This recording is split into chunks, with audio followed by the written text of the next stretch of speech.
Ասում է Հայկ Սարգսյանը մամուլում իրեն ավելի հայտնի դրասու շիշվորնով անվան,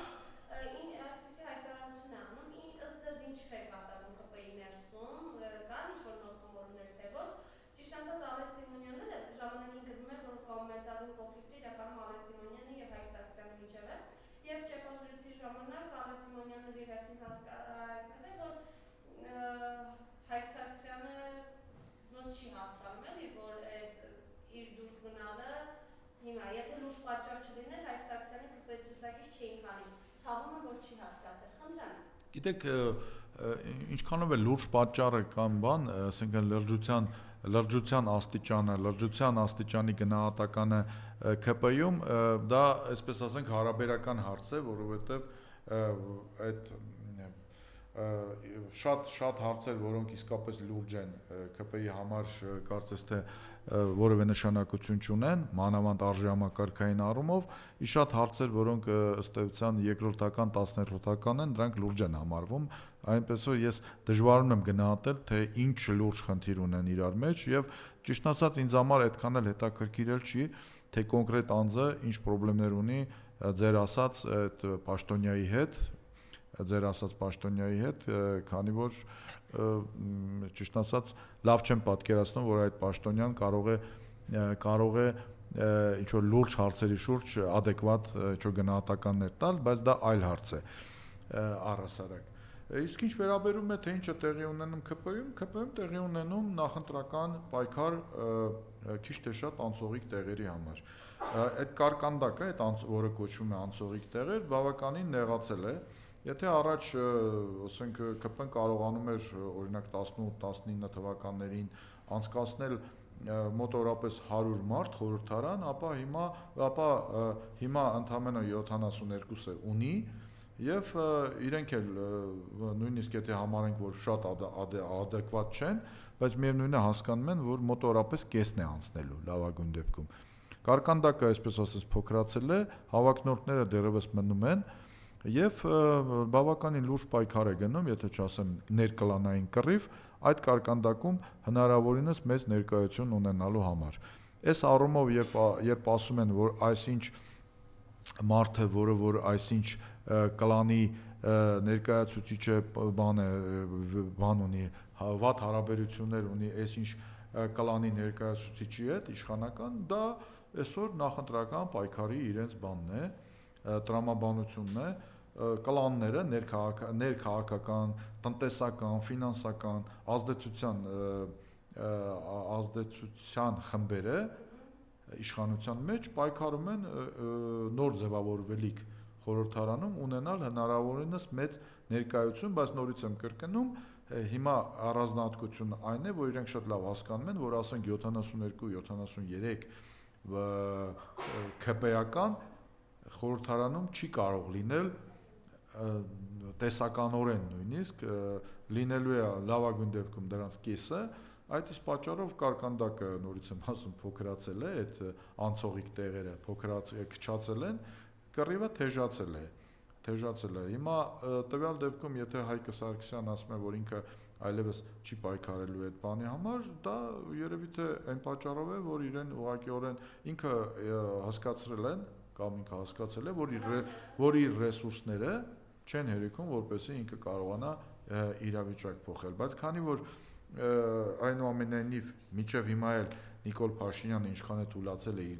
դիրքերը անգամ ԿՊ-ում ազդեցության առումով, հարցեր լուծելու առումով, այսինքն ինքը արդեն այդ ազդեցությունը, այդ հեղինակությունը ինչքան է որ չունի, միևնույն է ինքն է որոշում ամեն ցուցակի ամեն տեղում ով է լինելու ամեն դեպքում։ Ես կարծում եմ ամեն դեպքում Նիկոլ Փաշինյանի անունից երևի թե ինչ որ մեսեջ են ուղարկել, որպեսզի ինքը դադարեցնի ցուցակում լինելու համար պայքարը կամ այն մարդկանց միջոցով, որոնք ազդեցություն ունեն նույն Հայկ Սարգսյանի վրա։ Դա իրենց ներքին խնդիրն է, այստեղ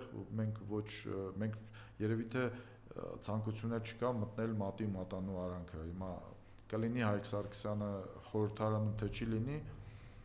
դա այսպես ասենք բան չի։ Եվս նույն Հայկ Սարգսյանի հետ կապված եւս մեկ հարց, մենք տեսանք, մեր ռազմագերիները, որ վերադարձան, մեր Լիբանանը հայ հայրենակիցների հետ կապված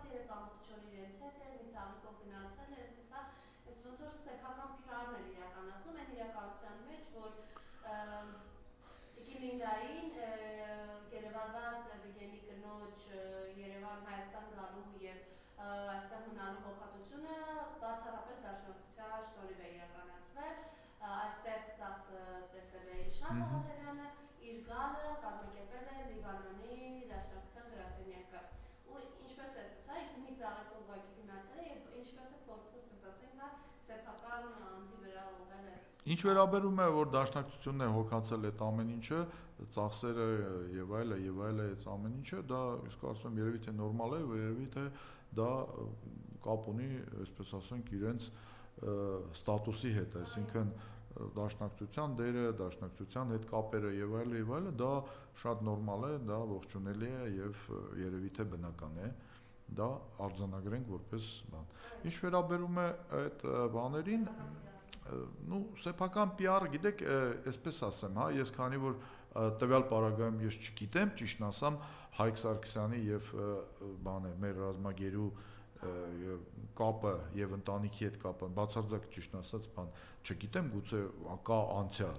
գուցե կա կապ կամ մարդկային հարաբերություն, անկախ նրանից թե քաղաքական իրենք որ բաներ բևեռներում են կամ կան արդյոք որևէ բևեռներում, ես չգիտեմ, դրա համար ես ձեռնպահ կլինեմ որևէ գնահատական տալ PR է թե PR չէ եւ այլը, այս որպեսզի այս մեր գնահատականը կոռեկտ հնչի, էլի, որովհետեւ կարող է մարդիկ մտերիմ հարաբերություններ ունեն եւ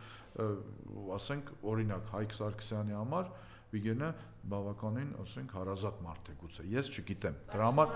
շնորհիվ է ճակատներով այդ մարդը 5 տարի գերից դա այլ հարց է, դա է նորից եմ ասում, դա եթե դուք դրա մասին ինձ հարցնեք, այո, իր քաղաքական թիմի շնորհիվ, իր դերևս ներկա, եթե մարդը ցուցակում չի նշանակում, որ ինքը չի լքել, չէ՞, քպեն։ Ինքը ասաց, որ մինչև առնվազն սեպտեմբեր Հա, այսինքն դե ամեն դեպքում այսօր վարչության անդամ է։ Այսինքն ինքը երբևիցե չի հանդես եկել, ասենք, քաղաքական կուրսին դեմ հայտարարություններով, ես միայն հիշում եմ այդ խաղային բիզնեսի հետ կապված իրենց մոտ լուրջ տարաձայնություններ կային։ Հա, հասկանում եմ, ես դա իհարկե դա բավականին զգայուն թեմա է ձեր ասած Պաշտոնյայի համար ընդհանուր առմամբ, զգայուն եւ կարեւոր թեմա է ընդհանուր առմամբ բանի տեսակետից, բիզնեսի տեսակետից։ Իսկ ընդհանուր առմամբ դրա համար եմ ես ասում քաղաքական տեսակետից իհարկե ում շնորհիվ են ընդհանրապես հիմա Բաքվի բանտում այս մեր բանտարկյալները սկսած զինվորներից վերջացրած բանով մեր քաղաքական ղեկավարության Արցախի քաղաքական ռազմաքաղաքական ղեկավարություն դա ակնհայտ է, հա, բայց նորից եմ ասում, այս կարող է մարդկային հարաբերություն, ես չգիտեմ, կարող է ինչ որ անցյալ ունեն, կարող է, չգիտեմ ինչ ունեն։ Այս տեսակետից դրա համար ես ինչու չեմ ուզում ասեմ այդ PR-ը թե ինչ է, որովհետև ես չգիտեմ։ Ես դրա համար ձեռնպահ կլինեմ, որպեսզի կոռեկտ լինեմ, զուտ մարդկային տեսակետից եմ ասում։ Քաղաքական տեսակետից այդտեղ ամեն ինչը պարզ է, հա։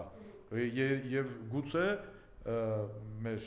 գերին, ռազմագերին, որը վերադարձել է Վիգենը, ինքը իրավունք ունի այդ նույն հարցերը տալ նույն Հայկ Սարգսյանին։ Բա այդ ո՞նց է լինում, որ դու օրինակ Եվ վերջին